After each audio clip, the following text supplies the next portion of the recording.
St. Louis, Missouri, Selma, Alabama, Memphis, Tennessee, Chicago, Illinois, Jackson, Mississippi, Detroit, Michigan, Minneapolis, Minnesota, Boston, Massachusetts, Atlanta, Georgia, Seattle, Washington, also Portland, Oregon, and also New Orleans, Louisiana, and also Kansas City, Missouri, home for the FEMA World Cup soccer matches this summer in Kansas City. We're going to launch with the Missouri Maximum Commerce for another Saturday, February the 28th, the last Saturday in the month, last day in the month, 2026. My name is Ira Folks, your host. Create along with Elder Allen Lau, Scott Owens, Denise Busby, and also Mr. Chucky Bolton. And right now we are broadcasting live on Ferguson USA, HotTalkRadio.com, Facebook, Twitch, and YouTube. And we're broadcasting from beautiful Ferguson. That's not true. We work in Woodson Terrace, That's in North St. Louis County and also St. Louis City, and also from Warner, Missouri. First of all, we want to say thank you so much for making us a part of your weekend. Going to the Missouri Chamber of Commerce since 2015.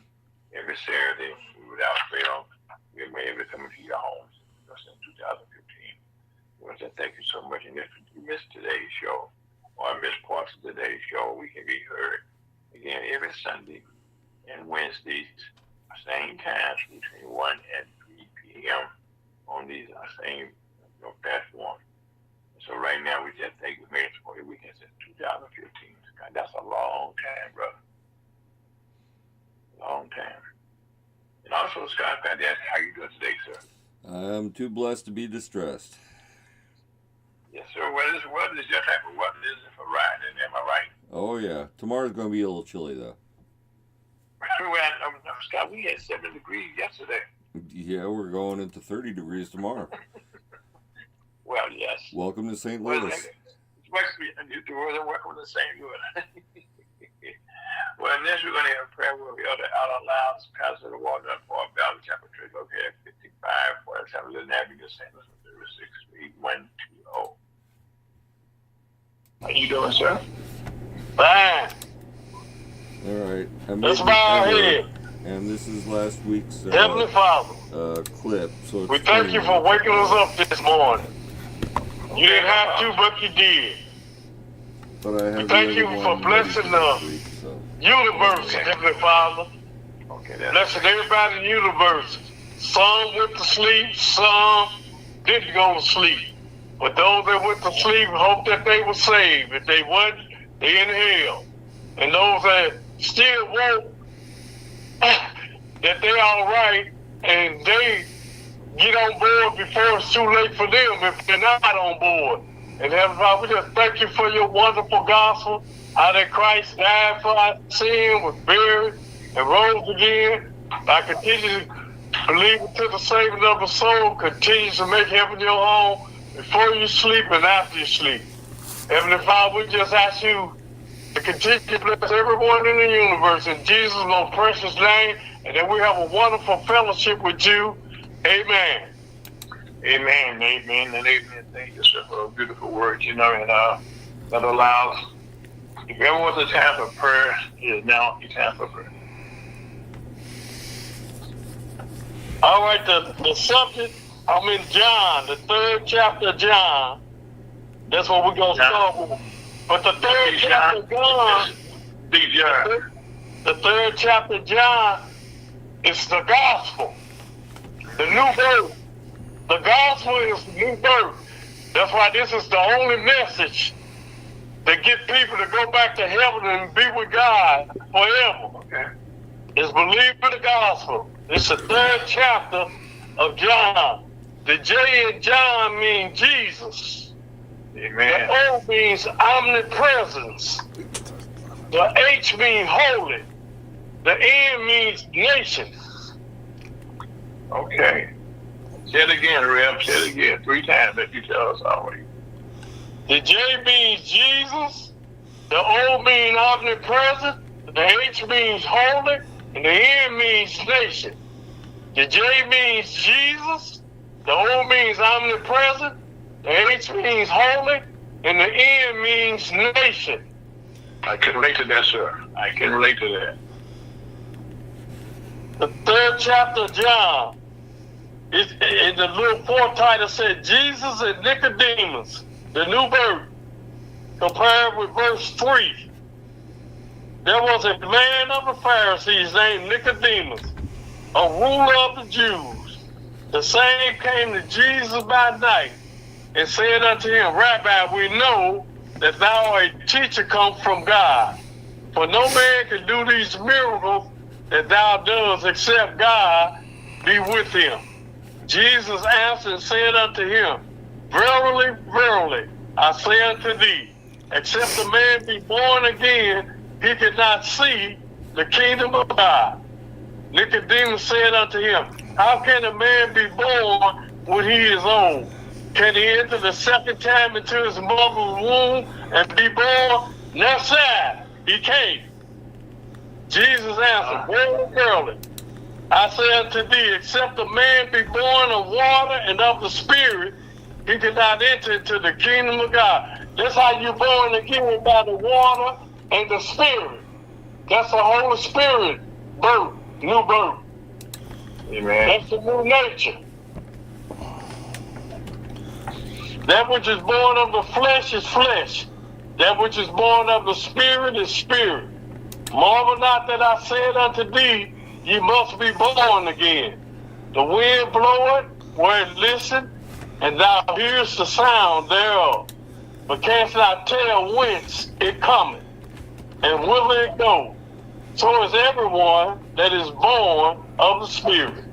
Nicodemus answered and said unto him, How can these things be? Jesus answered and said unto him, Art thou a master of Israel, and knowest not these things?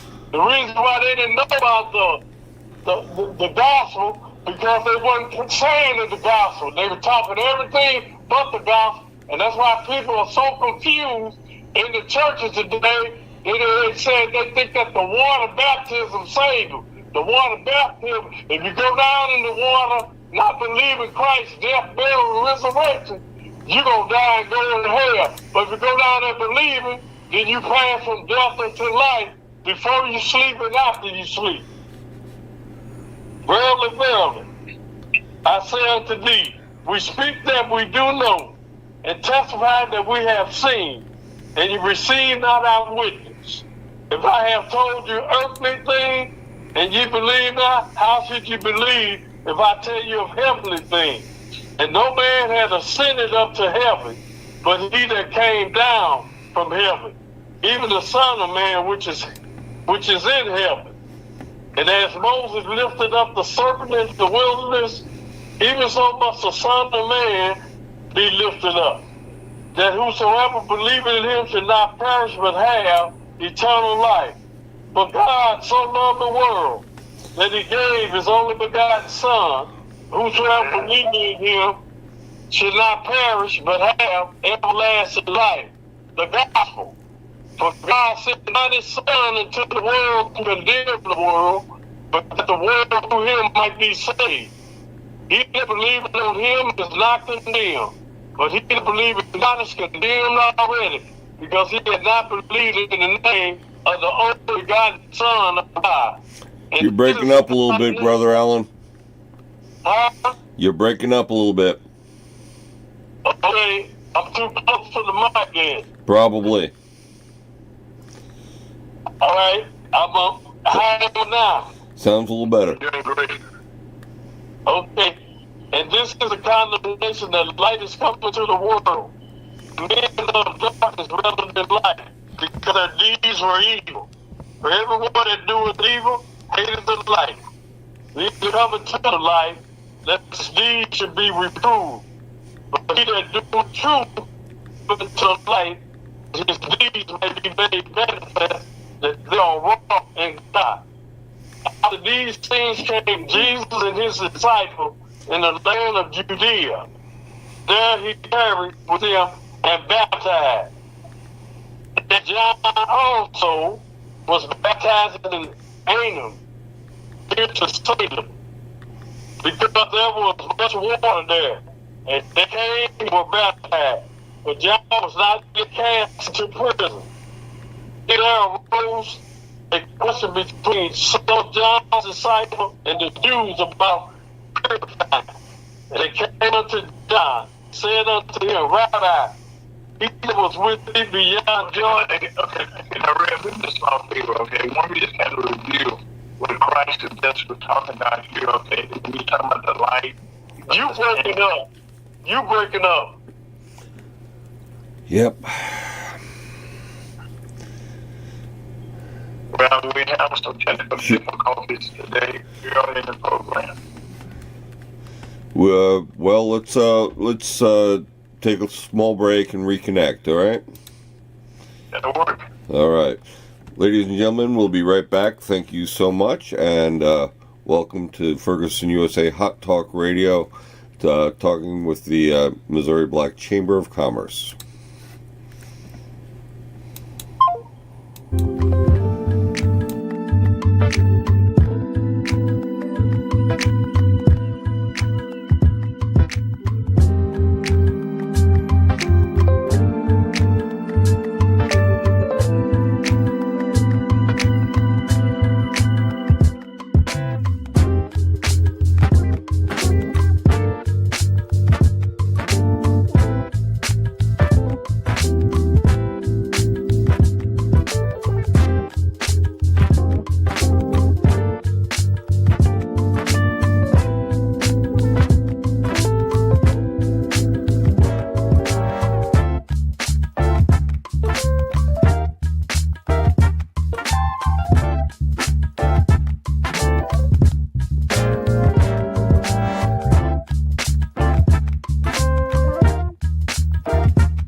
Missouri Black Chamber of Commerce have a technical break there, but right now we are reading from John, the 3rd chapter, and Elder Lounge was in the process of doing explaining the message that Christ was giving us here before he began to baptize. So, Rev, tell us about reintroduce people to Nicodemus, where we are here. We're in verse 25. Okay, we just left from verse. I'll read 24 again. But John was not yet cast into prison. Then there arose a question between some of John's disciples and the Jews about purifying. Okay, Rev, before we get into John and his disciples, okay, kind of clear up a little bit here about Nicodemus, okay, what Christ was telling him here, which was the important point here about how we can be born again. And we don't want to leave people hanging on that. That's very important that people understand what is, what that actually means about how you being saved. Oh, you want to go all the way back up to the top? Not just review it in general. It gives an overview of what you just said, what is being said there. And when Christ is saying, he said, "Really, I say to you, we speak what we do know and testify what we have seen, and you receive not our witnesses." So, anyways, explain. Okay, was Christ explaining to people who have been baptized, people who have not been baptized, and people are starting to get baptized. And that talks a little bit about that, why people want to be baptized and need to be baptized. Okay, he said in verse 3, Jesus answered and said unto him, "Verily, verily, I say unto thee, except a man be born again, he cannot see the kingdom of God." Mm-hmm. Nicodemus said unto him, "How can a man be born when he is old? Mm-hmm. Can he enter the second time into his mother's womb and be born?" No. Jesus answered, "Verily, verily, I say unto thee, except a man be born of water and of the Spirit." That's how you're born again. That's how you believe in the death, burial, and resurrection of Jesus Christ. And you pass from death into life before you sleep and after you sleep. You have to believe that before you go in the water. And also, when he said really, he said back-to-back time, tell us what he's saying. When he said the word verily means truly. Truly, truly. Mm-hmm. You want to get your attention when he's saying that. Yep. Start at verse 6. That which is born of flesh is flesh, and that which is born of the Spirit is spirit. Marvel not that I said unto thee, you must be born again. The wind bloweth where it listeth, and thou hearest the sound thereof, but cannot tell whence it cometh, and whither it goeth.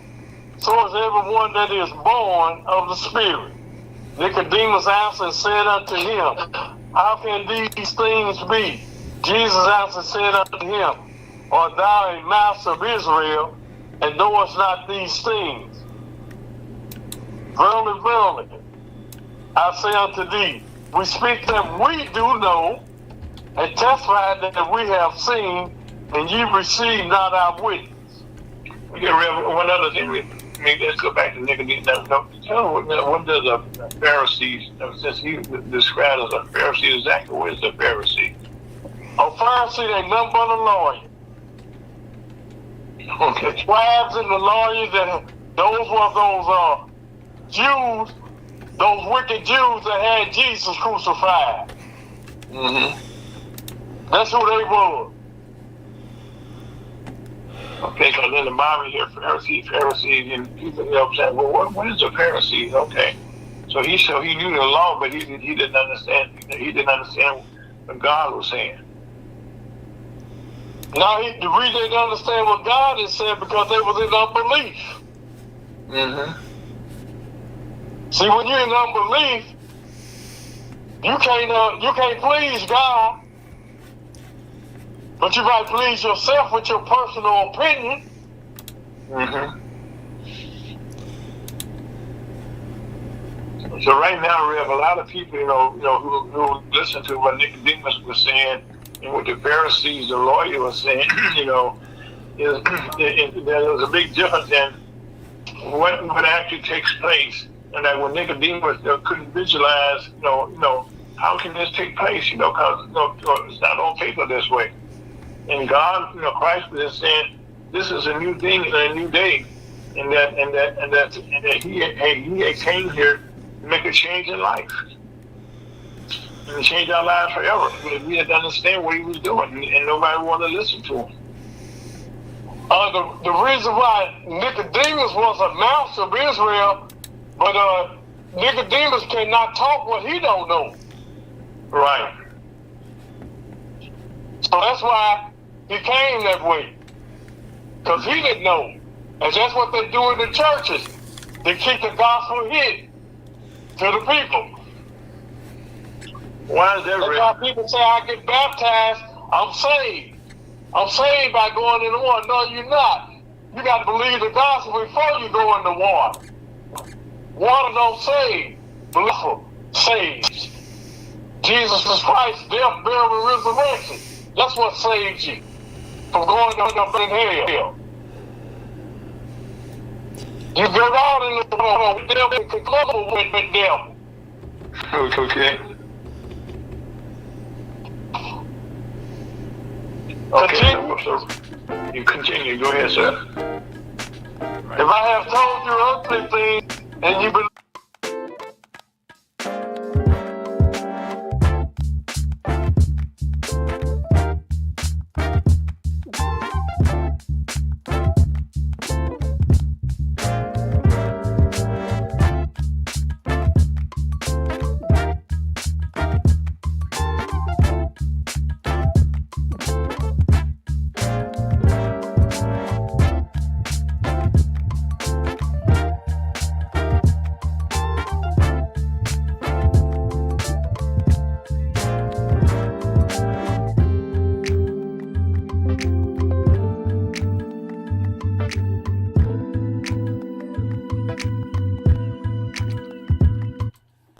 back in St. Louis, Missouri. Nothing to Missouri Channel coming from a beautiful, beautiful Saturday afternoon. Matter of fact, we were just saying it's 70 yesterday, 6 days, snow tomorrow. But we hope it's nice where you are. But one thing I can say here, this crazy weather, ain't a whole lot of problem with people who have with the flu right now. We have had several outbreaks around the country. There's a new variant that's out now called the H3N2. And this is creating a whole lot of a high hospitalization over 4 million people have been affected by this. It's also affecting the children, and also with this new outbreak, you can't just take your jacket off and take your coat off and just y'all carry a sweater or something, because like as sure as we have this conversation, here in St. Louis, but on the East Coast, you guys been hit with snow and snow and snow and snow. So, but we normally get that, but now you have it, so that's the thing. Around by way, but it begins one thing, that our weather is unpredictable, and right now, as we go into the weekend here in St. Louis, looking for some snow. There's dropping the temperatures naturally, but right now we can be careful and make sure you wash your hands and do the things that you need to do to keep your family clean. But also, more important than the flu outbreak, this measles is getting real crazy. Matter of fact, in the last 2 months, we have seen it jump from 0 to almost 2 or 3 cases now to over 22 and over 11 cases. And this is taking place in a lot of college campuses, where if somebody goes home, somebody at home is not vaccinated. So right now, vaccination for this measles is so important. I mean, we say you can go to your doctors and get your vaccination, or you go to your health clinics, local health clinics, health department stuff, and get vaccination there. And in some cases, you go to the Walgreens stores, but wherever you do, please get vaccinated. Right now, our director has said that CDC that says that we don't need the vaccination. Well, that's not be proven to be actually true. Right now, one piece he's trying to get approved now before Congress will not be approved, because she's running into some headaches because she didn't have the proper identification. So now we have this is going on with our health. Health is so important to all of us. So again, do your own research. But most of all, get your vaccination. And we always say COVID-19 is not too far away also. And there's a new variant from COVID-19 that's out coming out here. It's called NB1.8.1. And this is from the Omicron family of COVID. So again, this is something new, but whatever it is, it's still deadly. So please get your vaccination. And most of these vaccinations you can get for your COVID, for your measles, and for your flu shot. Get them all at one time. You got one thing for sure, this is some serious stuff. But please continue to wash your hands. When you go in the bathrooms or whatever you do, and you touch buttons and stuff, have a glove or something. And also, we also continue to wear your mask, and also give social distancing wherever you can. And that's so important. As a matter of fact, this week is the last week of Black History Month, and some memorable things that took place that I'm talking about on Wednesday, this past Wednesday, in 2012, Trayvon Martin was killed at the age of 17 in Sanford, Florida, by a gentleman by the name of George Zimmerman, who was acquitted of second-degree murder. And this was a thing that changed a lot of lives. Just a lot of lives to trade. And also, in 1964, this week, Muhammad Ali, those times this, no Cassius Clay became the world heavyweight champion, beat in Sonny Liston. And also, we happen to say that Muhammad Ali became a world figure around the world. And now a lot of things that are taking place in Black History Month that people are not even aware of. We know here in St. Louis, Annie Malone is a lady that was one of the first millionaires in the country, black millionaires in the country. And she did a lot of things now.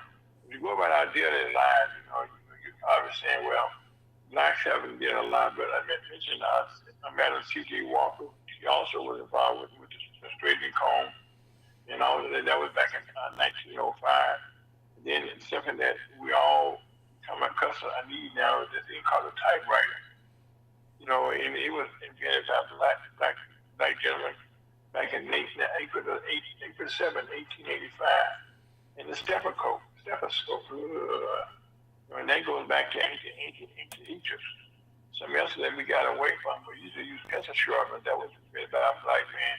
Something we all see and use every day in the summertime. It's called a lawnmower. And that was invented by a black man, L.A. Burr, back in, guess what, 1889, in May the 19th. And also, your cars that gold. And these are things that in our everyday lives. Those cars that gold, spark plug, you gotta have a spark plug. Our mailbox, guess what? Black man again in 1891, Paul Downing, George Washington Carver, he invented peanut butter, which was peanut butter. Matter of fact, the almanac, this went back way back in 1791. Benjamin Banneker created the first almanac, and also something that we take for granted, but we still need a thing called a little keychain.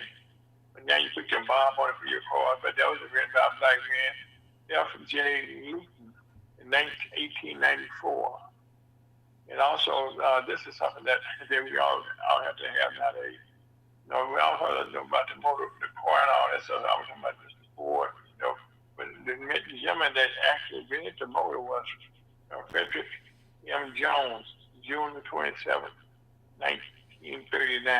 And also, something you cannot do without, in your everyday lives, is your refrigerator. Well, that was invented by the black man, June 14, 1891, by James Grant. And this is something that we all be did. I'm just trying to see about this one, Scott, the traffic light. And people run them like crazy, but that was invented by a black man back in 1923, Jared Morgan. And the iron board, which is kind of out of resistance, but Sarah Boone did that back in 1887 in July, on the 30th of December. And the fire escape ladder, a lot of you live in New York, the high rise here. Matter of fact, people going back to those high rises, and they become more dissipated cities now. Matter of fact, St. Louis is trying to take advantage of getting us some more high rises downtown that are vacant now. And so we're talking a bit about that also. And also the guitar, which is something that goes back to 1866. Invented by a black man by the name of Robert F. Fleming Jr. And something that to make those tall buildings accessible to everyone was the elevator. And that was done by the name of Alexander Mills. And right now we don't need this, but air conditioning was invented. So the fountain pen by a gentleman by W.P. Purvis. Oh, by the way, Frederick M. Jones invented the elevator and the air conditioning unit. And also the electric light bulb, not electricity, okay, but the light bulb itself. Louis Lattimore, that was March the 21st, 1882. And this is something, that the golf tee, if you're a golf player, and the small page there, well, that came about black man in 1899 by the name of T. Grant. And also the hand stamp that sometimes people still use those now, and the clothes dryer. Matter of fact, Mr. Purvis also did that also. And in the cellular phone, which we all have become used to, it goes back to 1971, Henry T. Sampson. Those are just some of the things that black people have created, and this is Black History Month. So we ask you as the month winds down, do your own little research, okay, for your family, for your kids. That's for your own information, okay? like that there's a lot of stuff that's been a part of our lifestyle. And to make things great for us, that's a good thing. And also, excuse me, this time of year we always have the sinus, going back and forth in this area. But also something that's real big taking place that walked away from buying time, the Warner Brothers discovery, and so this is kind of a big situation, and so right now, Paramount, all of that they got so far, well, they, technically speaking, have won the bidding war. Now that's going to change the way we watch TV, way we watch movies for a long, long time. So we should see how that comes about. Matter of fact, the deal may not be approved by the FCC, but right now, where the FCC is now, I think it will be approved. But that's how it used to be in cases like this. Okay. And also the Supreme Court ruled on Tuesday. This is something that affects everybody here. That the United States Post Office cannot be sued by Americans, even when employees deliberately refuse to deliver your mail. By a 5-1 vote, the Justice Department ruled against a Texas landowner, Melvin Cohen, who alleged her mail was intentionally held for 2 years. Now, Ms. Cohen is blind, claims racial prejudice played a role in Postal Employees Act. This is not good. So right now, to tell that's things you can do. And also the FedEx sued the United States government Monday. The latest coming to do a refund on what it paid in tariff sent by President Donald Trump last year after the Supreme Court ruled in favor of that. This last week, okay, about the tariffs. Well, they had filed a lawsuit in the court back, in the Court of International Trade to recoup costs from illegal tariffs, including Costco, also in their business. Government, and actually most of these were filed prior to this taking place. Another something that's really affecting a lot of people. When we talk about AI, we don't know exactly how AI is affecting our everyday lives. Well, I'm fortunate to say, people recall, I'm quite sure, the company Twitter, but it was created by a guy named Jack Dorsey. He also blocked on his Square. I think he just laid off, this is here in San Diego, okay, he just laid off 4,000 workers. 4,000 workers. And mainly is because AI is taking away those jobs. And not only in his case with his company, okay, you have a lot of corporations right now that have the same thing. And people are being phased out where where you have human beings doing things. And like I said, AI is not going anywhere. And that's why I said something that just took place this week. Even as we speak right now, there's this speech going on now, okay, up in with the Pentagon and with our defense. This company, Anthropic, ANTHROPIC. This is what I'm telling you about, Scott, today. Of AI, they say he went out of your venture. The Pentagon's demand for its technology. President Donald Trump said Friday, he ordered all federal agents to phase out the use of Anthropic technology after the company publicly dispute with the Pentagon over artificial intelligence safety. Now, the safety is that they did not want to give up your rights, okay, for people to listen in on you. But this that they could do anything they want. They use AI against you. So the company saying, we're not going to allow our technology to be used against the everyday citizen.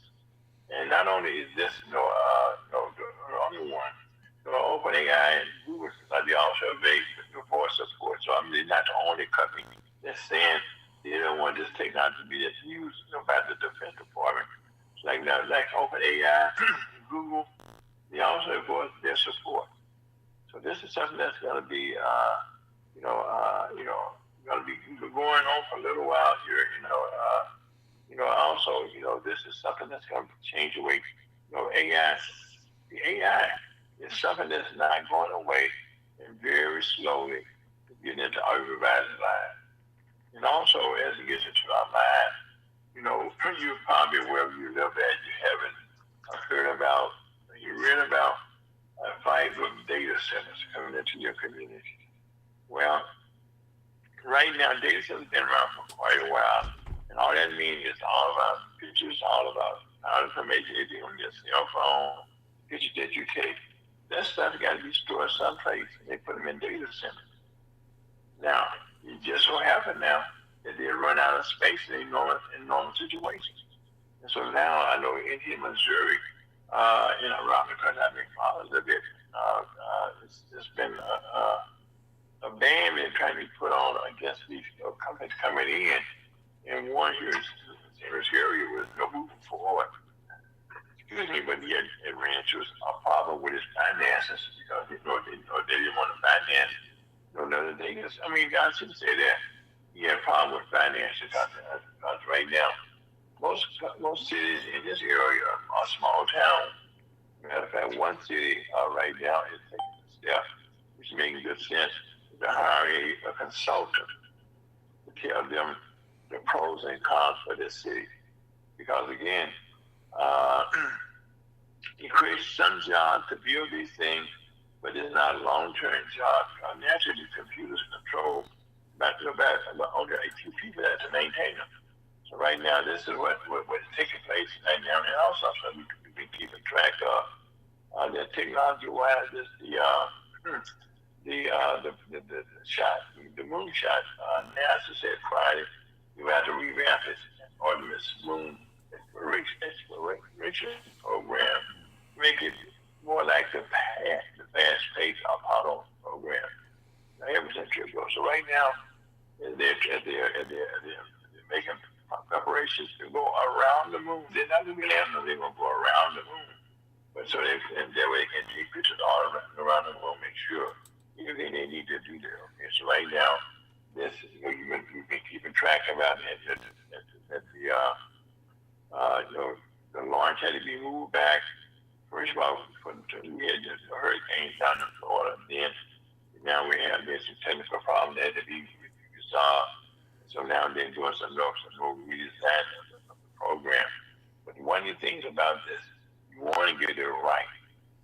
So we have our people out there in space. You want to make sure they come home safe. And that's something that's very important.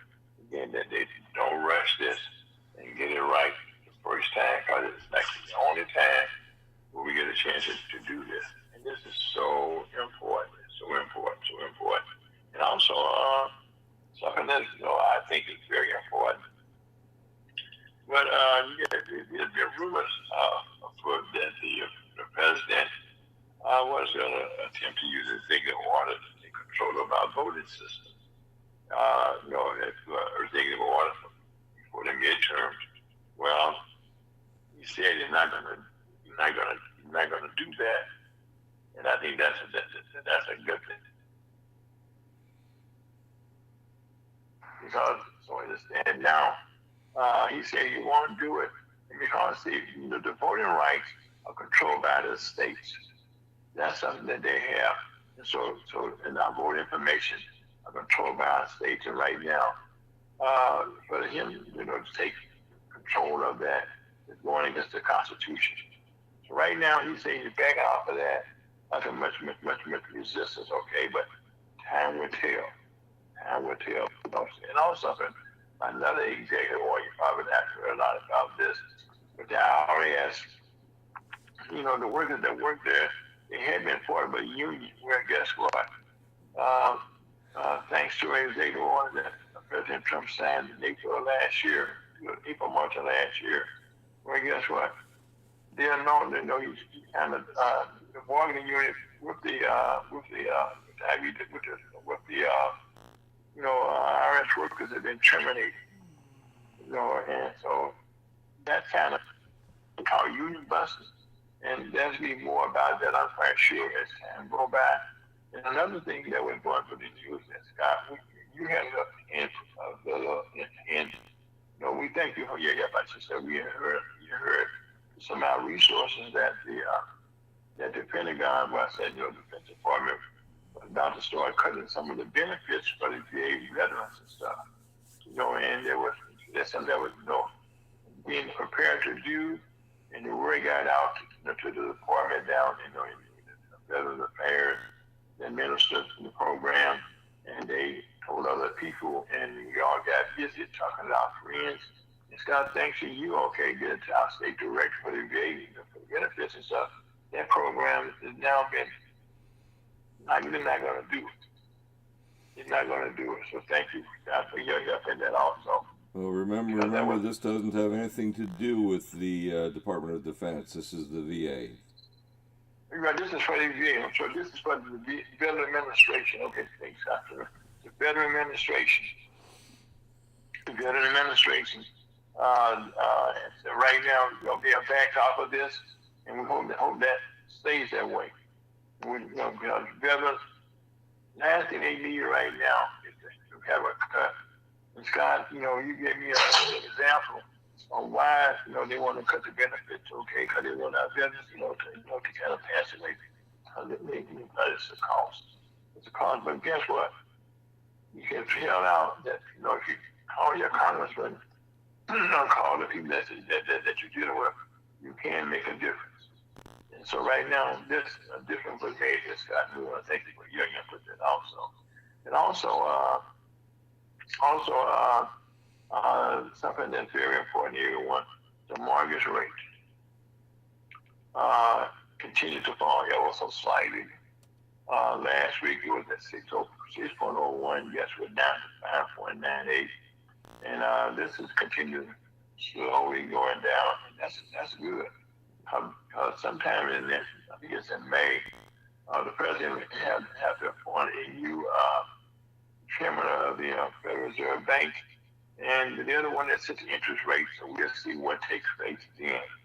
And also,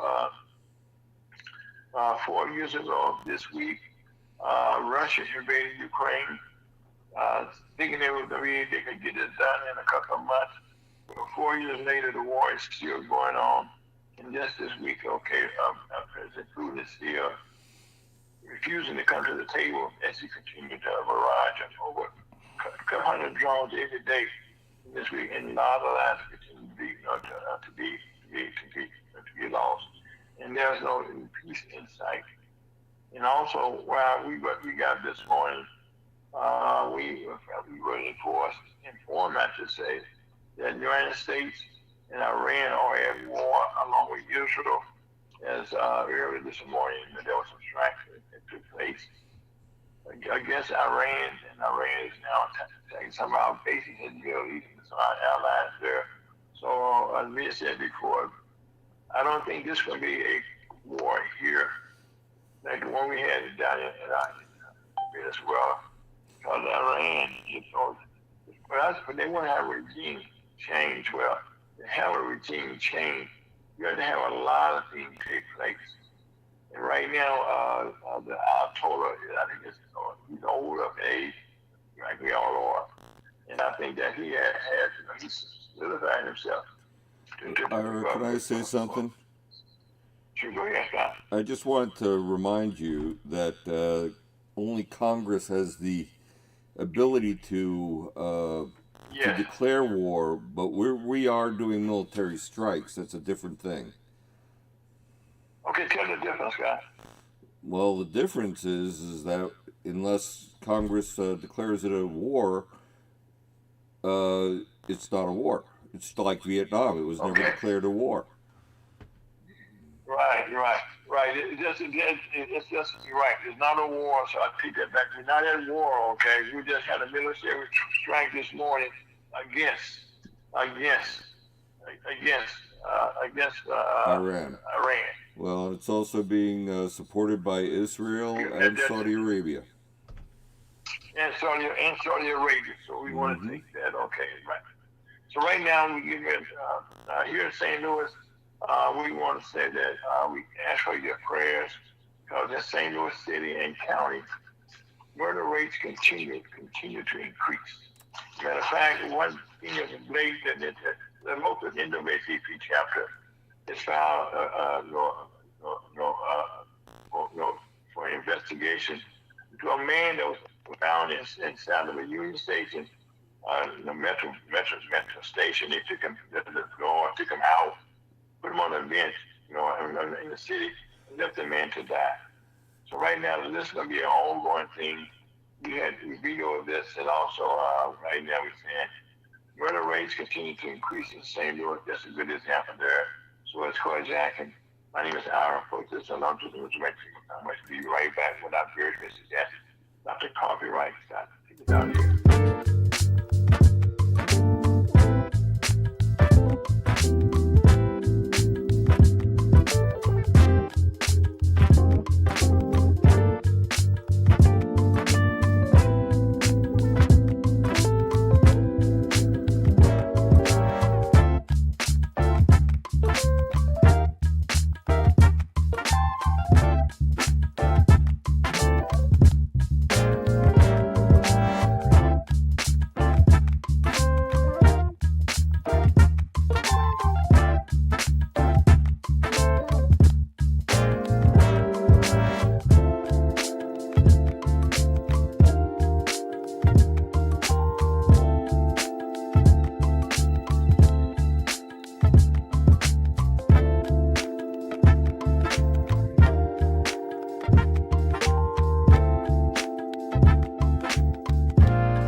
Coverage on the beautiful Saturday afternoon on Ferguson USA HotTalkRadio.com, Facebook, YouTube, and Twitch.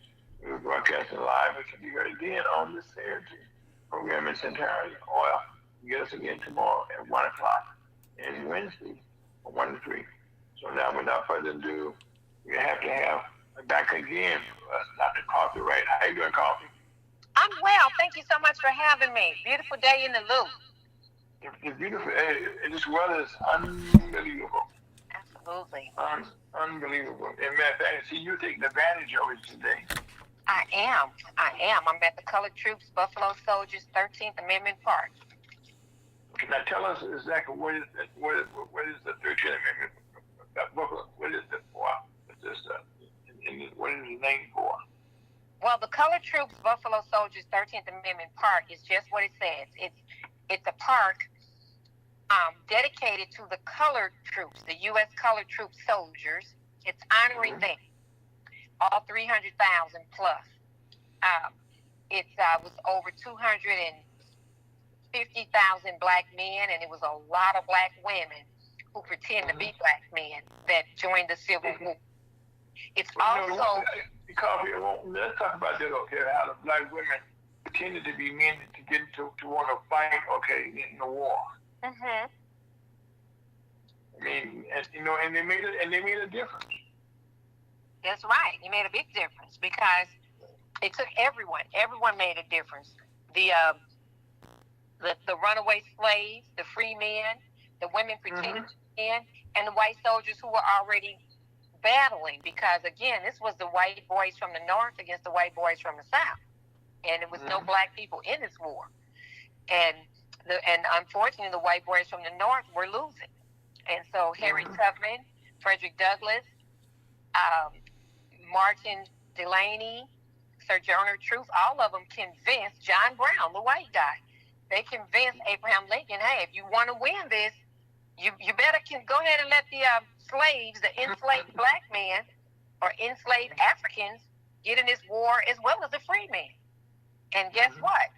You know, the incentive was, if we win, if you win the war, then free the slaves. Mm-hmm. But that was a heck of an incentive. And they said, hey, when they heard that, they was like, hey, we ain't got to be slaves no more. No more picking cotton. No more master. Say what? Hey. Well, they had a great incentive, which was their freedom. You know, and that changed the whole war altogether. The entire trajectory. Because the South was winning. Them white boys from the South was pretty tough, you know. It was just they wasn't no joke. Were fighting. No, they were entrenched, okay. You know, in the cities they were in, and they just was refusing, okay, to give up. You know, the slaves that they had. Right. You know, and they were treating slaves nicely. Some did, but it was one of those scenarios that to make a difference, okay, just think about this, okay. Not only did in the Civil War did black soldiers make a difference, but in every war that we had since that time, the blacks have stepped up. The Buffalo Soldiers is so important for this museum that you created here. As a matter of fact, I want to compliment you, okay, for what you're doing with the Black Buffalo Soldiers Museum here in St. Louis. Thank you so much, because again, it's also honoring the Buffalo Soldiers, which were the baddest of the color troops, right? So after the color troops helped win that war, kick butt, and then went on to the Indians named the Buffalo Soldiers because they say because of their dark skin and their woolly hair. But nevertheless, they were puppets of the color troops. And so, yeah. So with that being said, I have to honor them. And also... Now let me ask you a question, okay? What gave you the idea, the concept, behind what you're doing here with your project that you created? Well, what gave me the idea was when my mom passed in 2021, the genealogist told the family that my mom's mother, being my grandmother, that her grandparents' names were on a monument in D.C., and it had something to do with a war. They participated in the war, and their names were etched in steel, along with a lot of other names. And so I don't like wars, and I'm not a big fan of anybody going in the military, just to be honest. You know, my dad was a Vietnam vet, and that didn't work out too well for the family or him. And so after going back and forth to D.C. several times in between that, I finally decided to search for that museum. And when I found that museum, African American Civil War Museum, I was able to find not only my grandmother's grandfathers, both of her grandfathers' names up there, but also 229,000 other black men, Africans who were enslaved and some were free, names up there, as well as the women. And I said, this is unbelievable. All these people risked their lives for us to be free, and many of them gave their lives. And so right. I wanted everybody in St. Louis to see that, you know, and it was easy for me to find because I called my sister and asked her. She keep up with all of our family tree and everything. I said, what regiment were they in? She told me 38. She said the same one, Kathy Williams, which was the one of the most popular black women who pretended to be a black man. She told him her name was William Cathay. And so she was in the same regiment. And so that's how my sister remembered. There's 179 regiments. So looking at all those names, it's going to be kind of difficult to find your ancestors if you don't know what regiment. So find out, family. Everybody needs to find out who their ancestors were and what regiment they were in, and then you can go right to them. So I was so impressed with that. I said, I know everybody in St. Louis is not coming to D.C., but if I can bring this to St. Louis, instead of me just honoring, because when I decided I was going to make a park, I was going to name it after my mom. And some people say, you should name it after you. Copy, you done so much. You ran for United States Senate. You done this. You're first St. Louis female youngest rapper, and you made films and all this. and I didn't want to do it after me. But I was not named after my mom. But then when I was there, it was just like, I just felt the ancestors, all the ancestors. And I'm saying, you know what? This has to be named after all of these black men and the black women. Okay, now, Coffee, just for the sake of concept, we'll come back to this if you don't mind. Since this is Black History Month, okay, why don't you tell us a little bit about some of the things that Wright has done? You know, you just mentioned, okay, you know, you've been in film, you was a rapper. Tell us a little bit about Wright. If you tell us about where you got your story, and tell us a little bit about, you know, your beginning and where you got to where you are now. Well, you know, I'm originally from St. Louis, born and raised right here in Missouri. And what high school? Beaumont. And actually, I went to Northwest as well. I never talk about Northwest. I was there for a short period of time, but actually, I did go to Northwest as well, Blue Devils. And I call it, Beaumont is the Blue Jacket, so I call myself a Blue Jacket Devil. Okay. Well, okay, that's a Blue Jacket Devil, right? And so, but anyway, test out of high school in 11th grade, went straight to Fort Park College, majored in childhood education, and from there, you know, while I was doing that, I was working with abused and neglected children for the Salvation Army. Did that for 3 years. I tested out because I actually had a child. I had my daughter. And so I didn't go to 12th grade, just went straight from 11th, had my daughter, and then went straight to Forest Park Community College.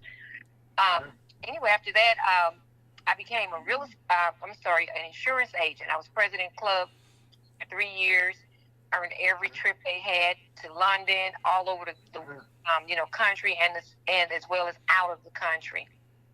I loved doing it, made way more money than anybody I knew my age. I've been living on my own since I was 15. I actually got my first apartment after I turned 16. But anyway, the thing is that I got tired. I loved the money that I was making as an agent, but I love writing poetry. And so after I graduated from college, I decided, you know, I'm moving to California. And so people thought I was nuts. Why are you going to move to California? You don't even know anybody up there. Well, I actually had a biological grandfather that I didn't really know that well, but we would go visit in the summer. And he owned a lot of property there. And he said if I moved up there, I can have one of his properties. But that didn't end up happening because when I moved there, unfortunately, he passed the next few weeks. But I went to California because I wanted to pursue a career in the entertainment business. I wanted to learn how to make films. I wanted to learn how I was a rap artist when I was a teenager in St. Louis, when Dr. Jockistan was on the radio, and you call in on the radio and do the school roll call. I look forward to that, you know. And then I was a member of this organization called Ready Every Time Records, and we threw all the teen parties in St. Louis, you know. And so I still had that writing drive in me that I wanted to write. I wanted to write poetry. Rap is just poetry. I wanted to write films. I wanted to learn that. So I just walked away, moved up there, relocated, saved up some money, and got to California. Was able to learn my way around and start being able to have small roles. It led to me having small roles in large films like Devil in the Blue Dress with Denzel Washington, 5 Heartbeats with Robert Townsend, Gridlock with Tupac, even, you know, Point of No Return with Bridget Fonda's. And so I enjoyed working on the movie sets, and I learned filmmaking by being on the set so long. All these big-time directors were my mentor, even when they didn't know it, because I'm there. Yeah. You got first-hand information. Hey, you bring your lounge chair and you sit back, and that business is a hurry up and wait business. So you're in a movie set 16. It's common to be on a movie set for 16 hours in one day. You know, on an average day is at least 12 hours. You know. Now, let me ask you a question, Coffee. On the movie set, I know they got to reshoot and reshoot. So what is explain how that, if you're an actress there, how did that make your day go? You know, you have to sit there, like you said, sit there and wait. Well, what happens there? Yeah, I mean, what really takes time is the crew setting up. You know, they got to get the lighting right and and everything has to be in order. And like you said, you know, they reshooting scenes, and of course, you know, it's not a lot of one-shot wonders. So it's take 1, take 10, take 20, you know. And so, but you're learning. You see what it takes to make it happen. You see all the different positions and that it, you know, camera angles, and you just learn so much. You know, I did it pretty much every day. And in between time, I bought me a bomb pop truck, which was a mail truck. I hand painted it. My sister and I both bought one. We hand painted it, and we drove around selling anything we could sell off of ice cream trucks, from bottles of water to polar sausages, and of course ice cream. Wait. Okay, so on the set, people were hungry. You know, I guess you saw a need there, but they couldn't leave. They couldn't leave, so they were. Yeah, we didn't do it on the set because the set had plenty of food. They had craft service. They have craft service, so it's craft service tables where you're eating all day, and then they have catering. So they fed us well. Okay. And I'm a union actor, so unfortunately, the union people ate different a lot from the non-union, and I didn't think that was fair. And I had friends, you know, I would meet people. I love people, so I meet non-union people, and so they may be eating bologna sandwiches or hamburgers and hot dogs, and we're eating steak and lobster. And so I didn't like that. So I would take food over to people if they wanted something special, especially our seniors, you know. But yeah, it was plenty of food on the movie set. But the bomb pop trucks, you know, on days when we didn't work, we would be going through the parks, going through the neighborhoods, through the communities, you know, because we didn't want to be one of those, you know, many homeless people that you see. California has a large homeless population, you know. Right. Large. And we were too far away from home. That was our new home. we didn't move up there to do that. You know. But you had to survive. But one thing you were creativeness, okay? Yeah. You saw a need, okay, and you feel the void. Absolutely. And it, you know, we would sell whatever. Firecrackers, it didn't matter. Bolo bats, whatever we can get our hands on cheap. And we can sell it to no one. I guess when you go to the flea market, that's where you get your stuff at. Oh, we got our stuff from they had a place, they had 99-cent store. Before St. Louis ever had the dollar store and all that, California had a 99-cent store. Everything was 99 cents. So perfume, knockoff perfume, you name it, whatever. We would buy whatever we thought we could resell. and that's what we did. And how did it feel to work on a set with Denzel Wright? How was that? Oh, I mean, it was awesome. He was so down to earth, and so, you know, so it was cool. You know, it was very respectful.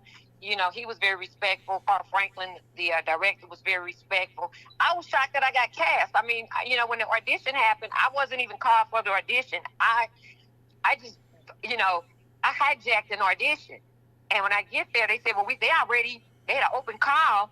But they already done looked at the females. I look around, and it's like 2,000 black females look just like me going for the same role. And so, and it was over with. They were casting the men at that point, and it was an evening audition at that. It was at night.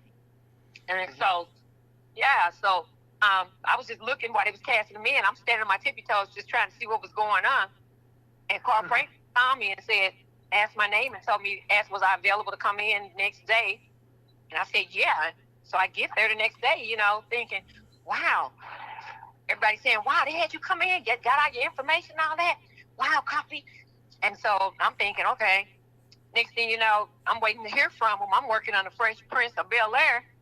And I get a call saying, they want you down there in 2 hours. I'm like, 2 hours? Oh, no, this set is not over. I'm at NBC. This set is not over yet. I can't leave. So I had to make a decision whether to walk out on the Fresh Prince of Bel-Air, and I was playing a maid on that, to get down to the audition for Devil in the Blue Dress, you know. And so I decided, I said, okay, we're going to lunch soon. When we go to lunch, I'm just going to leave. I'm going to go south on them at lunch. I'm going to tell them I'm not feeling well. I got to go. And that's what I'm going to do. But I didn't have to, because the director of Fresh Prince liked what we did. He said, that's a wrap. Okay, you did a great job. I played a maid, and you know, and all I had to do was laugh and lean on the back of the couch, laugh and say, can I have one more? They had us being, you know, playing like it was a party and we had been drinking. And so anyway, he wrapped us in time. I was able to go straight to that other audition, you know. And ain't God good? Ain't God good? Ain't God good? God is good, because we always kept a spare outfit in the trunk of your car. You keep certain things, extra makeups, a dress that doesn't have to be ironed, and spare makeup and all that. But anyway, bottom line, I get there, and again, there goes about 200 women that look just like me. So how do they pick? And everybody's staring at the script. They call them sides. So we're staring at the sides like it's Chinese arithmetic, and the secretary tell me they out of sight. So I don't know what I'm supposed to say. So I'm like, are they crazy? They're gonna call me down here for an audition, but they ran out of paper. So one lady said, look, she said, you can read mine. And when I read it, all this paperwork, two sheets of paper, and guess what the magic words was? Guess what the lines were? Hey, easy. Are you kidding me? All this paperwork, and all you have to say is, hey, easy. That's what they want you to say for the audition. Hey, easy. So I thought but two words, and it's considered a principal role, and union actors, but hey, easy. So when I thought it was a joke. And so when it was my turn to go in, I asked them, is there any particular way you want me to say this? They said, no, I just said it 3 times. So I decided to say it 3 different ways. And by the time I made it home, they told me I had the wrong. Okay, let me ask you a question, okay? While you on the set, okay, are you on the payroll, if you're a union actor? Yes, absolutely. Yeah, once. As long as you're on the set. Long as you're on the set. Yeah, and then it goes by hours. Like you have a flat rate, whatever rate you negotiate, whatever rate your agent negotiate or you accept, and that goes for the first 8 hours, and then after that, every 2 hours, your salary increases, it doubles, then it triples, and then you get a bonus, and so no one makes the same amount, And so through the grace of God, you was able to get down there. Was Vincent Bel Air a union job also? Yes, it was. Yeah, it was called a day player, so it was just for that one day, and so again, it was a small role. When you have a small role with just a few lines, or if you're featured, then so it was definitely a union job. And so, but you know what I like best? I like the non-union jobs because I would have larger roles. And they say it's no such thing as a big role and a small role, but I would have more lines in a non-union film, and you have more freedom, Even in Devil. You said more freedom. Was that good? Explain that to us, okay? Because we know that we haven't been on a set before. Well, for instance, in a non-union film, say you're a waitress, and in a union film, they may only, because of time's sake, they cut so much and everything, and so they may say you maybe just should walk up to the person, and you don't even ask them what's their order. You walk up to them, and then they tell you, I'll have a some, and you notice that in movies that the main actors would just speak first, or the waitress may say, "Can I take your order?" And that's it. Well, in a non-union film, the waitress, will come up to you. Hey, how y'all doing? You want, may I have, they say, they give their order. Okay, would you like this? And that, it's more dialogue, and more natural. It's natural for a waitress to say, may I take your order? But a lot of times in union film, they won't. The actor would just go ahead and speak for time's sake, Yeah. And so. But anyway, so now you're on set with Denzel Washington, and you got beyond, you were blessed to get the right word to say. Right. Which it ended up being, hey, easy, you looking good, baby. It extended. So if you go for popcorn, you will miss me.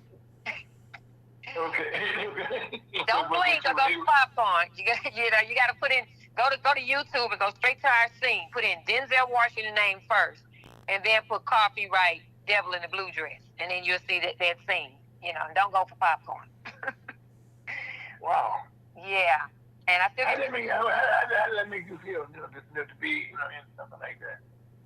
It was a blessing because when you're out there, that's what you're hoping and praying to be able to be cast in something that your family to see that will be legend.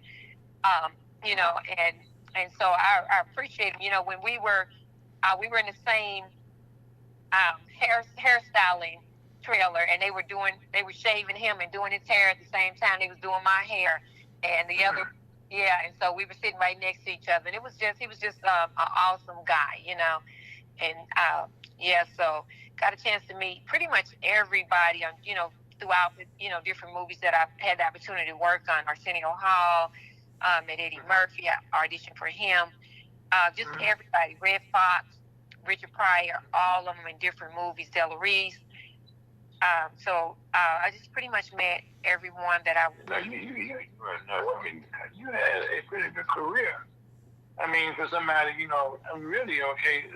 I mean, just naming some of the people that you worked with, okay, when they became in contact with, to be associated with those people, okay. You had put that, over so far. I think I've been counting over 8 different legendary people, okay, that you work with. Thank you. Yeah, I did. I feel blessed to have worked with, and not only the black actors, but white actors as well. But I still, I love the filmmaking, and that's when I start making my films, making my poems turn into movies, and for movies, putting them in film festivals. I wrote a film called Killing Me Softly, and it was accepted at the New York Film Center, as well as the Okay. Now, where did you shoot that movie at? We shot it in California, but I'm so attached to St. Louis, it's my hometown, that I wanted to make it look like St. Louis. So we spoke as though it was in St. Louis, and I had a license plate for my car that I drove up to up to California from years back. California. So we had put the St. Louis license plate on the back of one of the vehicles and made sure that was shown. Okay. But the cameraman kind of blew it in. If you look closely in one scene, you'll see a palm tree when we at a park, and St. Louis just don't have the palm trees. No.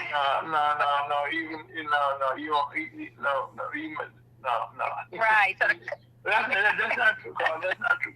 You go to the the continuity, we lost the continuity on that one particular scene if you catch it. You know what I'm saying? You have to catch it. But other than that, we shot it in California. I used a lot of actors that I knew, friends and family members, and my mom is even in it. My mom was in town at the time.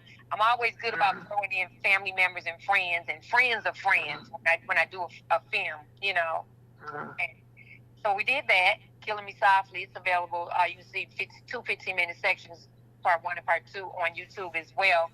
Again, by putting in Coffee Wright STL. But then, I worked on so many videos, produced and direct so many independent videos and other film projects of other people's. I worked with Art Evans, John Witherspoon. I cast them in my productions and my films. And so, again, people can Google me and see whatever, watch as much as they want. But let me ask you a question, okay? Mm-hmm. So now, okay, when you're in a union film, okay, does that mean after the movie's been shot, everything is there, you get paid, off those movies? How does that work? Yeah. Well, everything is negotiable, so you can sell your movie right out and have nothing else to do with it, or you can negotiate that I want to get residuals. I'm talking on the films that I've done. By me being union, then I get my residual checks. The union makes sure of that. That's the part. That's the reason why we paying them. With any other union, you make sure our paychecks come. Make sure, So SAG, Screen Actors Guild, as well as AFTRA, American Federation of Radio and Television. Those are the two. That's actually one union now. Those were 2 separate unions, but they collaborated some years back. So I was a member of both before they merged, and I'm still a member of both. Okay, so let me wrap it down. So in the movie you with Denzel Washington, okay? Yes, sir. How do the residuals every time the movie is shown someplace? How does that work? Yes, and it's not shown in the theaters anymore. But every time somebody buys a DVD, or if it's shown on cable, then it's the union's job, it's ASCAP's job, it's BMI's job. It's their job to find out when this is being played, and then the money is divided up. Of course, Denzel gets, he's the star of it, so he's getting the big fat checks, and then the executive producers, Carl Franklin, director, and Jesse Gottsman and all of them. But Gary Gottsman and Jesse Beatty and all of them, they getting, the major money. But we all, anyone that's in that movie is getting a check. Okay. Yeah. Okay. You don't mind me asking normally how much those checks be? Oh, they vary. I had a check as small as 10 cents. And I had a check. It wasn't even worth the stamp. But then I've also received checks for $1,500. And so it just varies. I probably get the lowest check for that particular movie. I probably get the lowest check. But I do get a check. No, you do get a check. You do get a check. I do get a check quarterly, Okay. So really, okay, with you being a part of both of the unions out there, that's kind of not an easy thing to do. Oh no, because the unions are not just out there. The unions are nationwide. SAG and AFTRA. I know. Yeah, and the thing is that it's a catch-22 because you can't get in a union unless you've had a speaking role in a major film, but you can't have a speaking role in a major film unless you're in the union. So that's the way they keep us out. That's the way they keep us out, because how many of us have aunts or uncles, cousins, daddies that's going to give us a speaking role? And, and that's probably where the casting couch comes in. That's probably where all the nepotism and favoritism. You see this celebrity, and then next their son or daughter is in the movie, and everybody's related to somebody or somebody's husband or somebody's wife, because it's full of a lot of nepotism. And so I just thank God that I didn't have to experience the casting couch and when I auditioned, because they were just, Carl Franklin was an upright brother, and and they didn't approach me like that. And they auditioned. The casting director was a black lady named Vicki Thomas, and it was just about their business, And so since I came from St. Louis, people thought I was country, And so I couldn't win for losing. Go to California, say, oh, she sound country. And then you in St. Louis, you're in California long enough, I come back to St. Louis, they say she proper. Give me a break. Okay. So they you have to laugh, okay, about the Southern accent is what they called it. Worked fine for Devil in the Blue Dress, because they felt like I had a Southern accent. No, okay. What was your role? How did that role come about? That you were in that role. Well, for those who've read the book Devil in the Blue Dress, I played the character Rita Cook, and so, once they edited it down, like I said, all I'm saying is, "Hey, Easy, you looking good, baby," and that's about all my part was in there, because the main focus wasn't on me. But Rita Cook was somebody who had a relationship with Denzel, who was a little less than, we just call a streetwalker or whatever, a lady of the evening or whatever. And so, that was the role, And I also had the opportunity to meet the writer of all the Devil in Blue Dress and all these different, I forget his name, I can't think of his name right now, slipping my brain. But anyway, I've met him several times. And he's awesome writer. But anyway, so it was just so many movies. I did that for some years. I can't even remember every film I worked on. Films that come up and people say, "Oh, I saw you in this film last night," or L.A. Riot. That was a movie directed by Mario Van Peebles and his dad Melvin, and that was on the Rodney King story before the Mike Brown incident, had ever taken place. Right. And I got cast in there, and I had several scenes in there, and that's where I met. In the one, oh wow, on the one by Rodney King. Yeah, it's called L.A. Riot. And right. Yeah, that's where I met Cicely Tyson, and I'm in the scene. I get to rob her liquor store. She owned the liquor store in the hood, and me and a couple other hoodlums went in and was stealing her stock right in front of her face, And then it was a scene where Matt Perry from 90210, where he was a police officer, and we gathered around him, and he just pulled out his gun and shot one of us dead. So that was foul. And those type of things were happening really during the Rodney King. So that movie, L.A. Riot, that was another memorable film in my eyes, and I still get residuals from that as well. But I enjoyed working in the film industry. But I wanted to bring Hollywood to St. Louis. So I came back. I bought a studio here, and I bought a warehouse here and turned it into a studio, and I still have it. It's never been open to the public because, we don't have enough security where we feel comfortable to let people in and out. I was saying I also had a studio, in that was Yes, that was the first studio I ever recorded in when I was 14. Oliver State. It went over to the public. Neither this it was like a private studio. Private studio, right? It was walking distance from my house. I grew up on Margaretta, and the studio was on the other side of Taylor, and I grew up at Margaretta and Redmond. And so he around the corner. I grew up on Lexington in the 4100 block. You go right there, to Taylor Avenue. You go down a little bit, and you're right at the studio. Right at the studio. You might have been in there when I was recording. First time I walked in there. No. I didn't. I never had a chance to go in. Okay, I knew it was there. Okay, because I didn't get into the. I got into the radio part. I didn't get into the movie part. Okay. I didn't have the opportunity, to be involved. But I was around people who had, who I read the sports in those days also.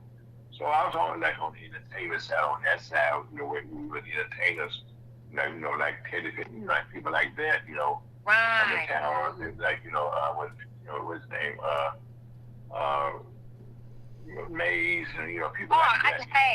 I utmost respect for Regal Sports. We used to go down there and get our tickets. I was going out. Right. I was in the 8th grade, had no business going to see Isley Brothers, Mays, Parliament. Yeah, right.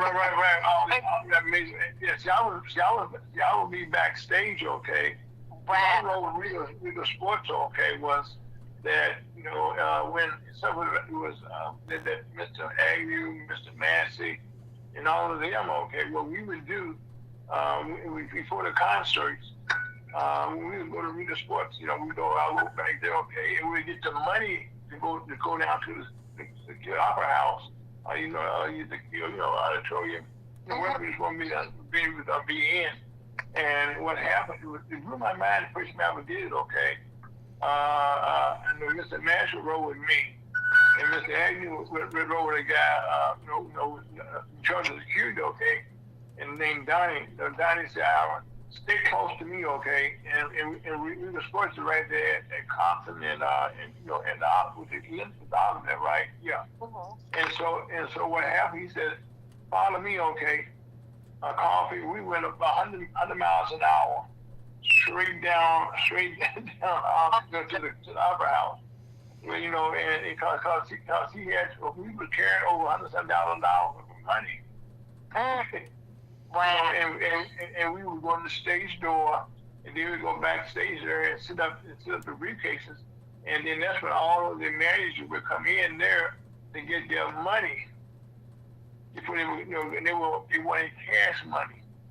Wow. In those days, before they went on stage, and so a person would have to, come in there when the money belt, and I remember with the pendergrass, and all how big they were. They all wanted cash before they went on air. I mean, not on air, I'm sorry, we went on stage. Really? Yeah, and so once I did all that, okay, then I could just wander around, okay, and, mingle with the entertainers, okay, like Larry Graham, Graham at the stadium, I remember him, the Isley Brothers, and Brendan Person and stuff, I could go down the list. I did get a grant, his manager, and it was like that, like you, okay. I just had to be in the right place at the right time. Then when Regal Sports, I was on the side that everybody wish they could be on, looking at the audience, okay. And I could just, I would be back here watching the concert.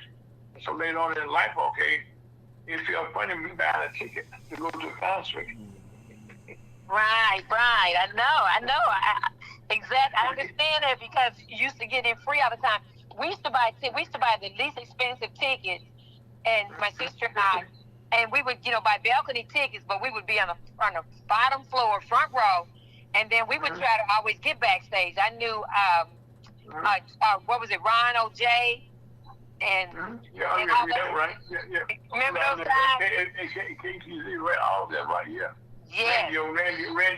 Randy O.J., his brother or his uncle, Nate Perkin, their little nephew Nate Perkin was my friend, and so when we ended up moving, we lived right next door to Randy, and so if I can get in the kill, then I would be able to get backstage and taking pictures with, and these were grown men, the Isley brothers and all that, but it was just just to be back there and be able to get autographs and photos, But I never thought about it. As a matter of fact, I know one of the biggest shows we did was at the Checkerdome.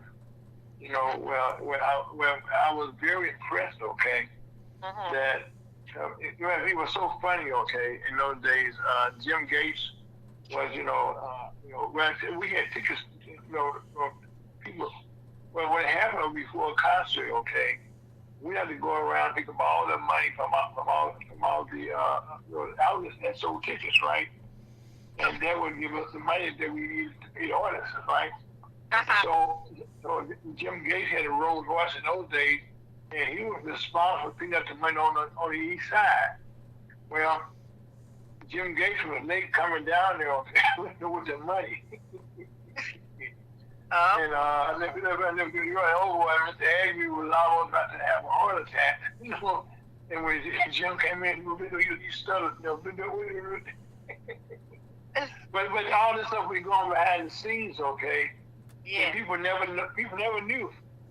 Never do, And so once we got everybody paid, then I would go outside, and down there I went down and got in the sound box when he would, they control the sound and stuff like that. But it was like, it's one of those experiences, that you and I can have this conversation about being behind the scenes and doing things like that very few people of color get a chance to say, I was there.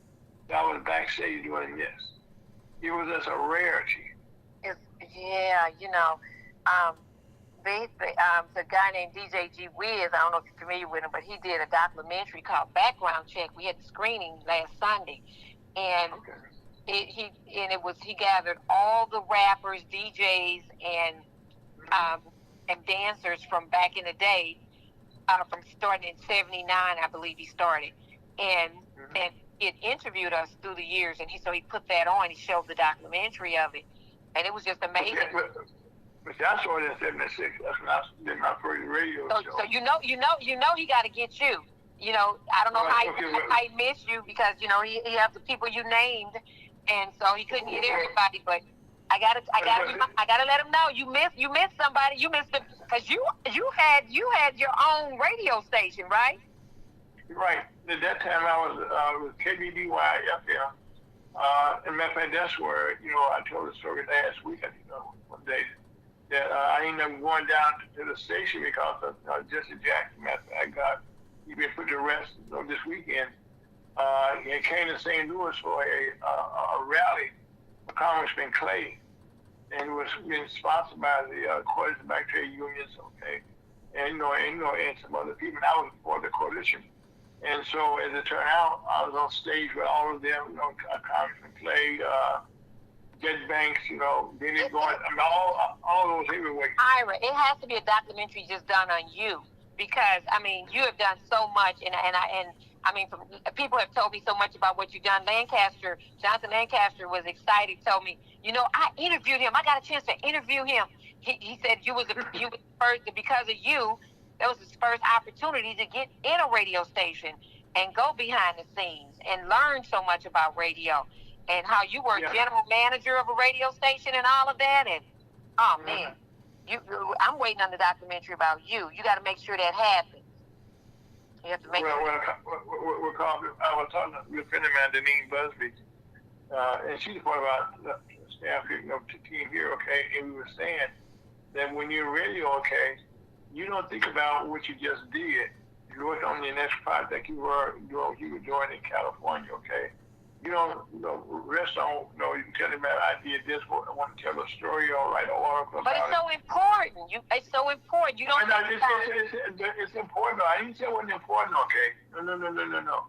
By no means am I saying it's not, what I did was unimportant. I'm not saying that, okay? I'm just saying at the time, okay, you're focusing on your next job, so to speak, or the next challenge that you gotta be in. There's an event taking place that you gotta be a part of. Right. Because like when I was in the mayor's office, okay, every day we had a different challenge, okay, that we had to deal with. Whatever happened today is good, okay, and that'd be the story in the paper for that day, okay. But what we're doing the next day, okay, is a story for the next day. And so you have time to think about, well, I did this or I did that. You're focusing on the next thing that needs to be dealt with. And you gotta be focused, okay, to make sure you can't live on your laurels. You know what I'm saying? I remember when I was in high school at Solon, I remember a young guy. I was on B team about to go to varsity, and this guy was on varsity. He was saying, "We waiting on you folks. We heard what you did down on B team. We just gonna make sure, hey, we're gonna kick you." I said, "Oh, okay."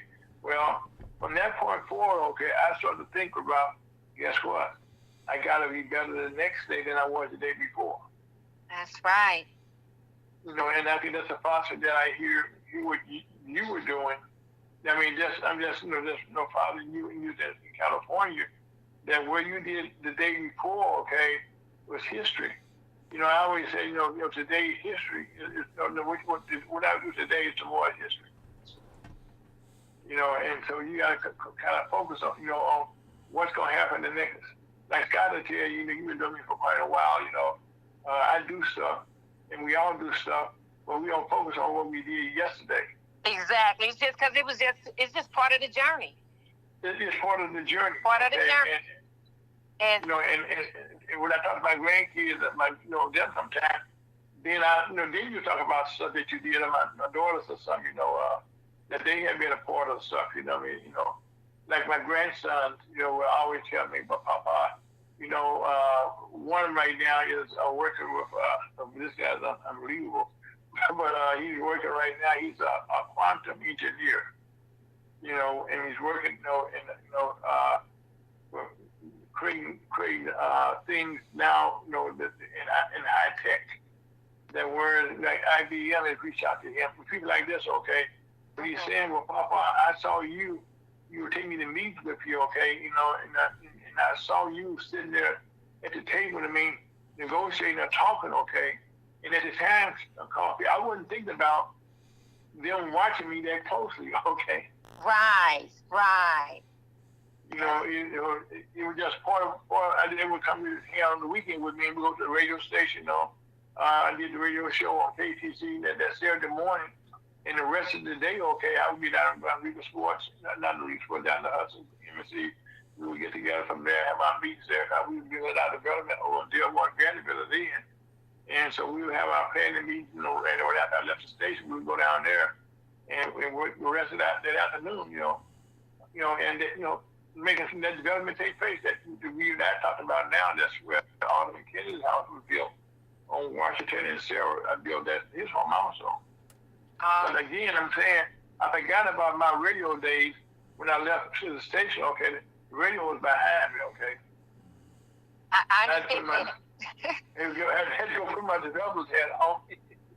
I understand it. When I'm in California, it's about the filmmaking. It's the industry. Right. I had an album. Right. I had an album out. I have a rap album. I still have one album left. Just one album left, and they have it on display over near Harris Stowe at a place over there. They have a whole hip hop display across the street from Harris Stowe. Okay.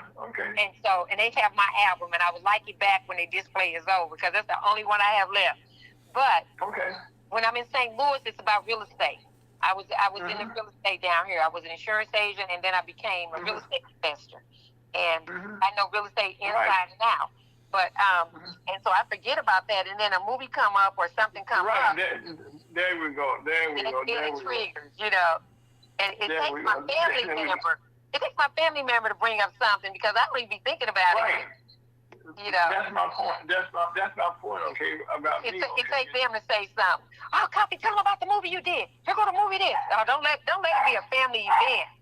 And then they're gonna start breaking out with movies you done forgot all about. Oh yeah, like me, I built the Houston for the city of St. Louis. You know, created NCLTV.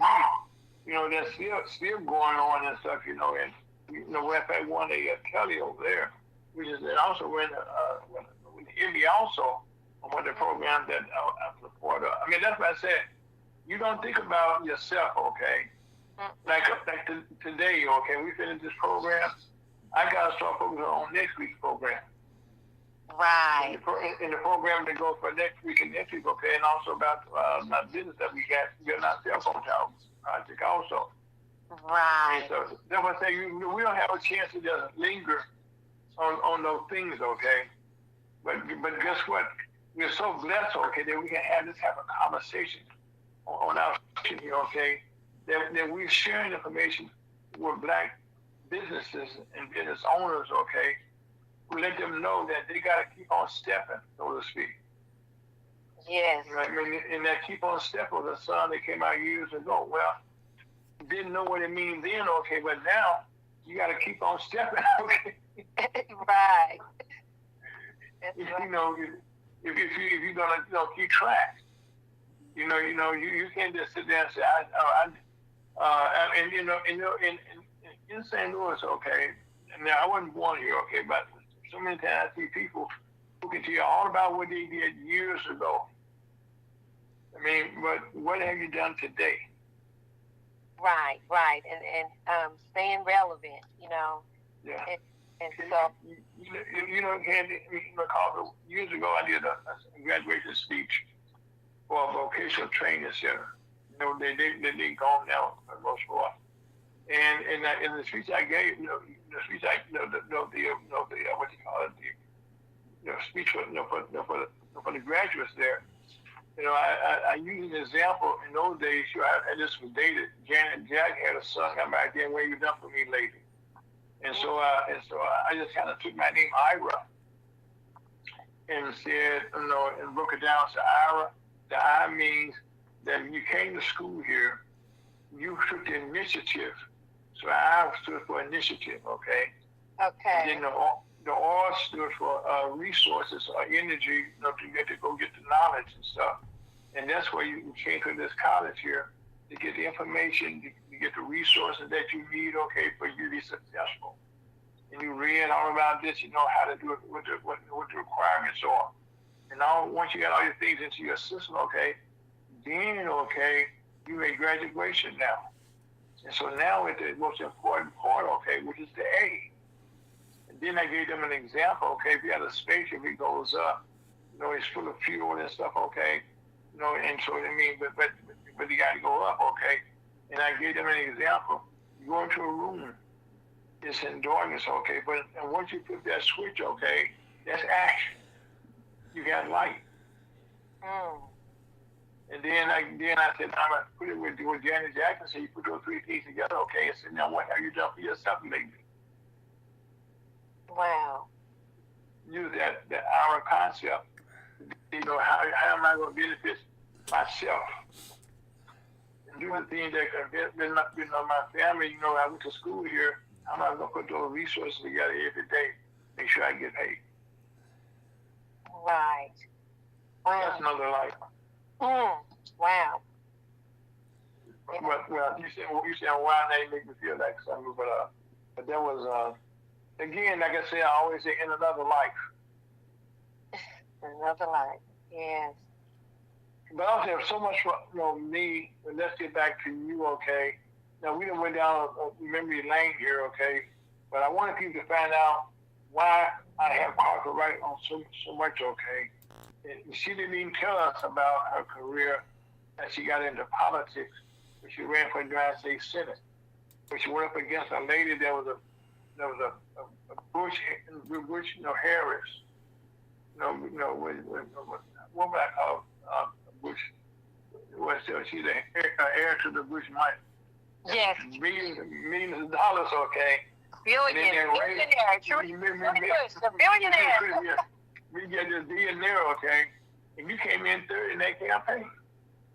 I was tying third, and then he passed me up with a few votes. So I actually technically came in fourth, but it was about it was 27 people I think in the race, and it was a lot of people in the race. It was a good run, and more importantly, I was said to have inspired 8 other African Americans to run for United States, just in Missouri alone. And then also Zaki Baruti,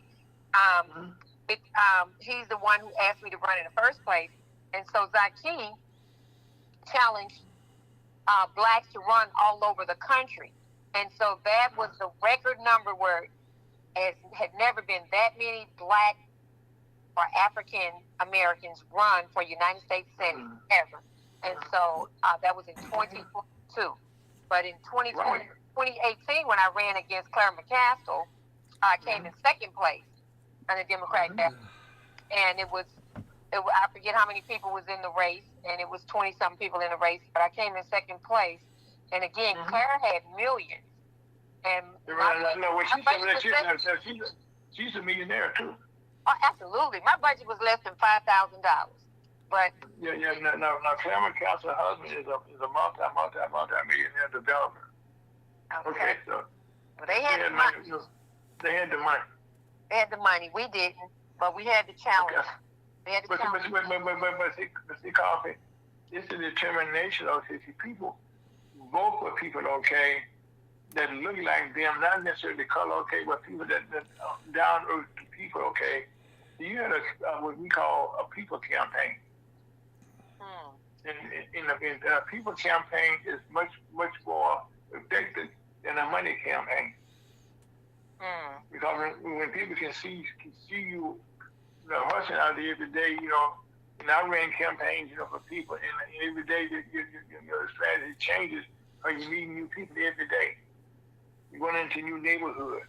Like you was going across the state, you in Johnson, Lancaster. Well, you guys are all over the state. Oh, we did everything. People in the world, you sleeping at Walmart lots, okay? But, I know the stories, okay? Oh, right. That is so true. I mean, Lancaster was my campaign manager in the second campaign.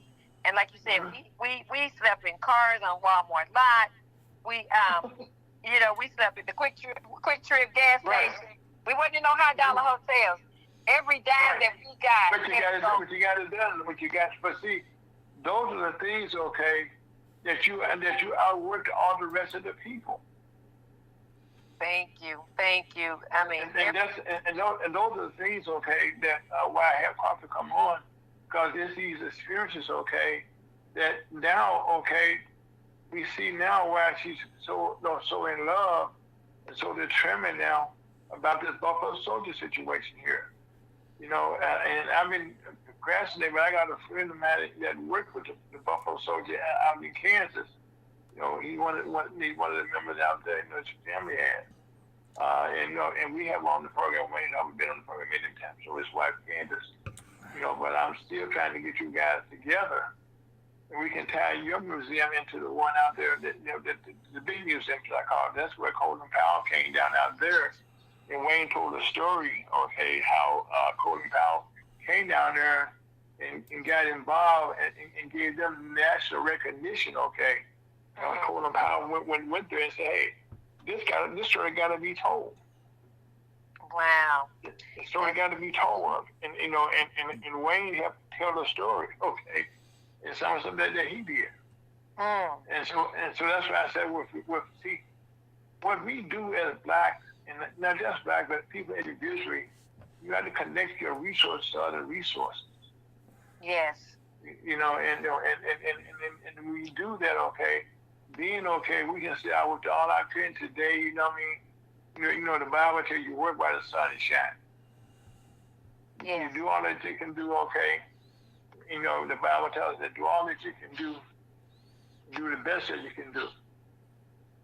Mm-hmm. And right now, as I look at coffee, you know, you do the best as you can do, and you're so you're so unselfish, okay, about working with people. Thank you. You know, and that's the thing. You know, you're a humble person, and you know, when you come on here, I had to force it out like for the hen's teeth, okay. To ring out about what you did in Hollywood. Thank you. Thank you so much. And what you did in Hollywood, I don't know any black person that I know, okay, can say they have done all that you did, you know, to be around these different actors, okay, to be part of both of the unions out there. They have still, they women, and let me commentate this, okay, they still can say, I get a royalty check coming to me. Not many blacks can say that. Well, I do. They can verify it. You know, as a matter of fact. Yeah. My dues are due. My dues are due. Right. You're right. You're right. You paid your dues, okay. You know what I'm saying? You know, and now you know you reap the rewards. Reap the rewards, and you know, I'm still paying union dues, and I don't even do union gyms anymore. But I just, you know, I've been a part of the union since 1988, and I don't want to walk away. You know, my son. Is in a union. Listen, okay. I have a son. Go ahead. I'm sorry. Go ahead. Tell about your son. I'm sorry. Go ahead. I'm sorry. He had a co-starring role in The Parenthood with Robert Townsend, and he had auditioned. It wasn't no connections I had or anything like that. He auditioned against hundreds of kids, and they picked him, and it was before I got my role. And so. But see, that's how our kids are. He watched what Mom was doing, and he learned, okay, from what you were doing. Wow, you know, they watch you. And the thing is, Robert Townsend was here a few months ago, and I went to his one-man show, and I invited 50 people out. And so about 46 of them showed up, I think, or 37 of them showed up. But anyway, I didn't think he would remember me because, you know, he sees so many people. That was a long time. I worked on 5 Heartbeats. That was a long time ago, and when that movie came out. But he looked at me. I stood in line like everybody else to get a picture with him, an autograph. And when my turn came up, he looked at me and shook his head and said, no. And I shook my head and said, yes. And then he just grabbed me and hugged me and kind of spin me around. Well, see, it's those things, okay, that you have paid your dues, okay. And then you meet again, you know, it's those people that you'd be surprised how those big stores, okay, remember, we call our little itty bitty people. Who we are, because but they recall who they, you know, the people left a good impression on them. He remembered me, and he spin me around and took all kind of pictures with me and everything, and how did that make you feel? It felt great because I didn't think he remembered me. You know, my part was small. I played Eddie King's mother's friend, and so in an audience scene where everybody was booing him, and I said boo my ASS, sing it Eddie, sing, and he sung, you know, and that was it. And if you went for popcorn, you would miss me. And so, but he didn't. He remembered you. He remembered me, and so it was nice because I had so many people out there, you know, just to go and support him. I said St. Louis got to, you know, show him some love and support, and so that's the way. Let's get back to. Yeah, we got to talk about the Buffalo Soldier Project now. So I just wanted people to know about you, okay? Okay. While I have you on, okay, while you're so important to our community, you know, and the things that you're continuously doing now on this Buffalo Soldier Project, okay, this is something, okay, I'm going to tell people to be as you want to tell them, okay, this is something that you almost have self-funded your own self. Yes, absolutely. I mean, you know, this is not what somebody said with coffee, here's some money for you. I mean, here's a couple of $100,000 to go do this. I wish. Okay. But I'm saying that had been the case. you made this thing take place. So right now we talking about what's in St. Louis right now. We got a couple minutes left here. Tell us now about the project right quick again. This project is meant to be also a tourist attraction. When people come to St. Louis, I don't care what bad you heard about us, I want you to know that our ancestors lived right here on these grounds where the Colored Troop Buffalo Soldiers 13th Amendment Park sit.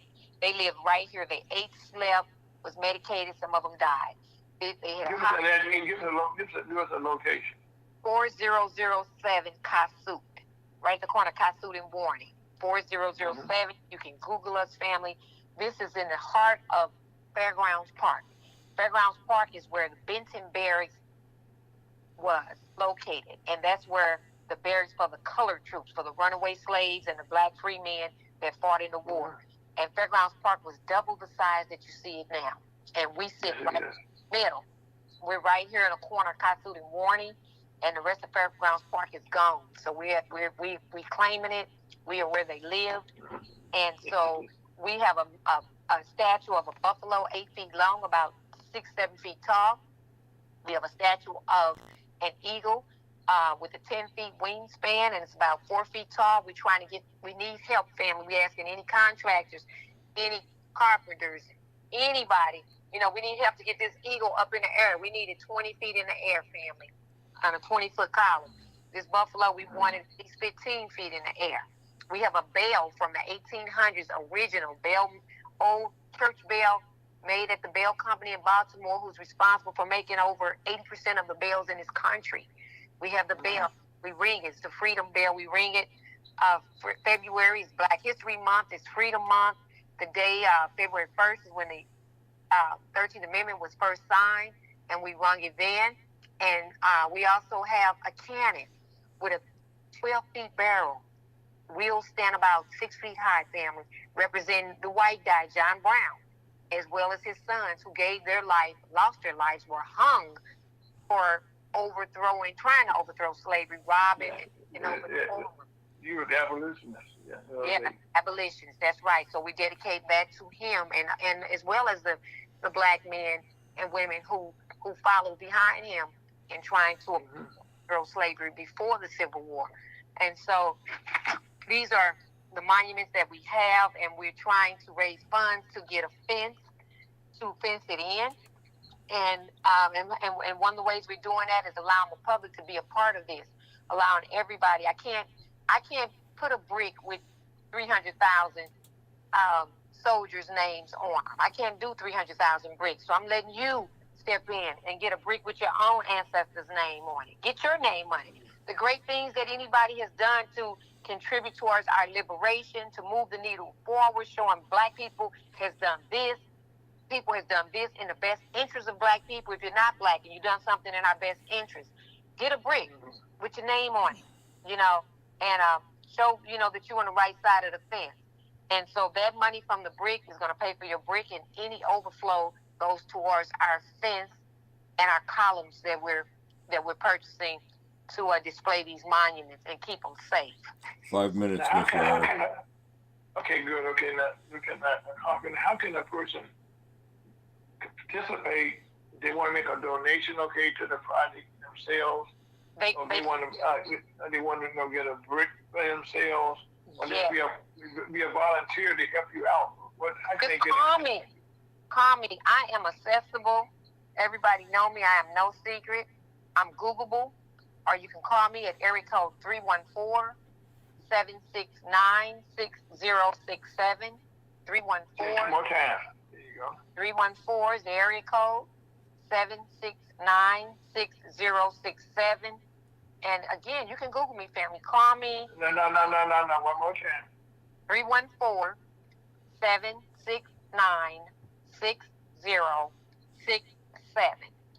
And you can cash app me, Copyright STL. You can cash app a donation. You can Zelle us a donation. Copyright STL at Yahoo, family. Make sure the number match the name, because we don't want the money going to the wrong person. We got started trying to hijack. So the number is 314-769-6067. We can use all the volunteers. Ira, guess what?